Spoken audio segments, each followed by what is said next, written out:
Assalamualaikum warahmatullahi wabarakatuh. Perkenalkan, nama saya Palupi Kamusro akan menjelaskan tentang sistem peredaran darah. Nah, minggu lalu sudah dijelaskan sistem peredaran darah dari mulai komposisi darah, kemudian ada golongan darah, dan sebagainya. Nah, kali ini kita akan mempelajari tentang alat-alat peredaran darah dan juga mekanisme peredaran darah. Nah, alat-alat peredaran darah ini apa saja?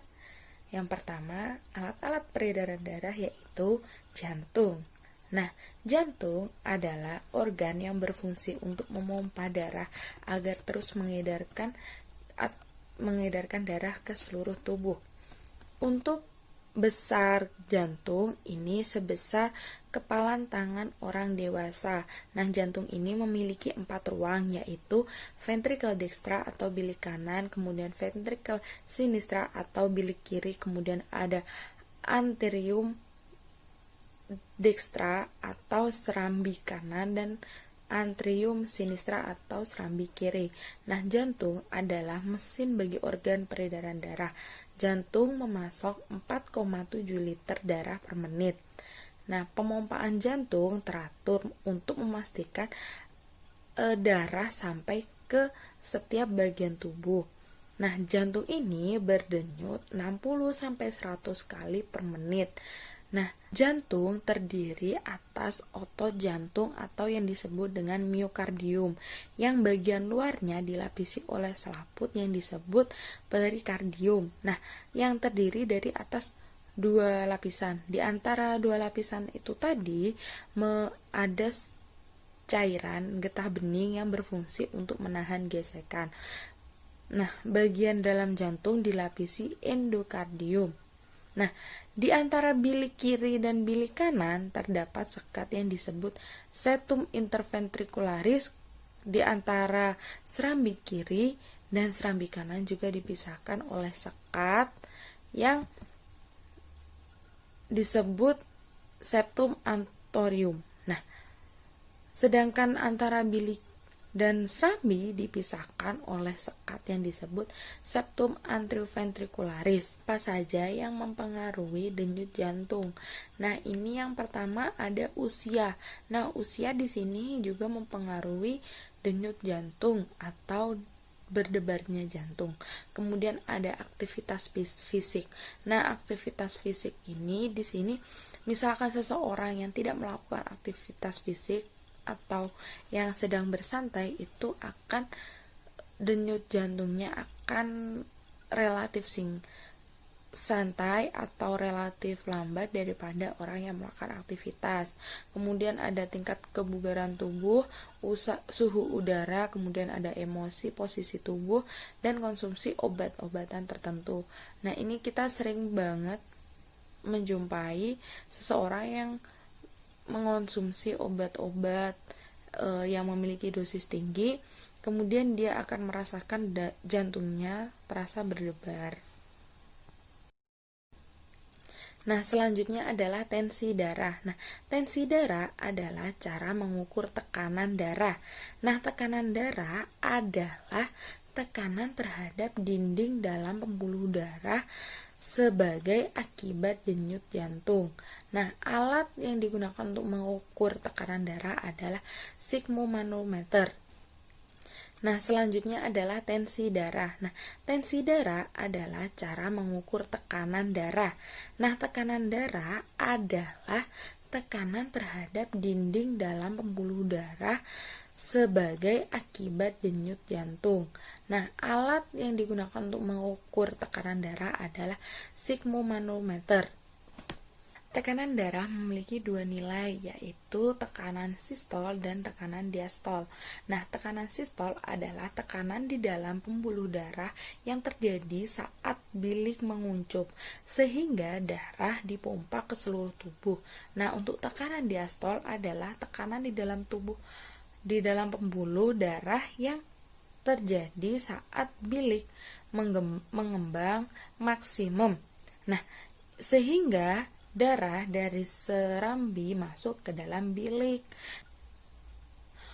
Untuk tekanan darah orang dewasa normal sebesar 120/80 mmHg. Nah, akan tekanan darah tinggi atau hipertensi apabila tekanan darah itu melebihi 120 mmHg. Sebaliknya, dikatakan hipotensi atau darah rendah karena nilai dari tekanan darah yaitu 80 di bawah 80 mmHg, sehingga dinamakan hipotensi. Nah, selanjutnya adalah pembuluh darah. Pembuluh darah adalah organ yang berfungsi untuk mengangkut darah yang keluar ataupun masuk ke dalam jantung. Nah, manusia ini memiliki 3 jenis pembuluh darah, yaitu vena atau pembuluh darah balik, kemudian ada arteri atau pembuluh darah nadi, kemudian ada kapiler yang merupakan pembuluh darah halus. Nah, untuk melihat perbedaan antara arteri atau nadi, balik atau vena, dan juga kapiler terdapat di tabel berikut.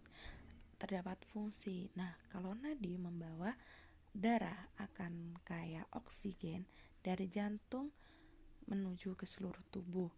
Kemudian ada vena, yaitu mengangkut darah yang rendah akan oksigen untuk kembali ke jantung setelah bergerak ke berbagai tubuh manusia tersebut. Nah, yang kemudian kapiler berperan penting dalam pertukaran oksigen dan nutrien dan sampah.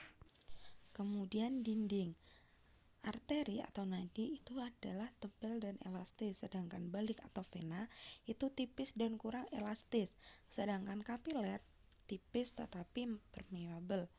Nah, dan juga ada aliran darah, tekanan darah di dalamnya, kemudian ada letak dan klep, bisa dibaca sendiri, sudah ada tabelnya. Kemudian ada mekanisme peredaran darah. Nah, di dalam mekanisme peredaran darah ini ada 2 jalur yang berperan utama, yaitu peredaran darah kecil dan juga peredaran darah besar. Untuk peredaran darah kecil itu membawa darah dari jantung menuju ke paru-paru dan kembali ke jantung lagi.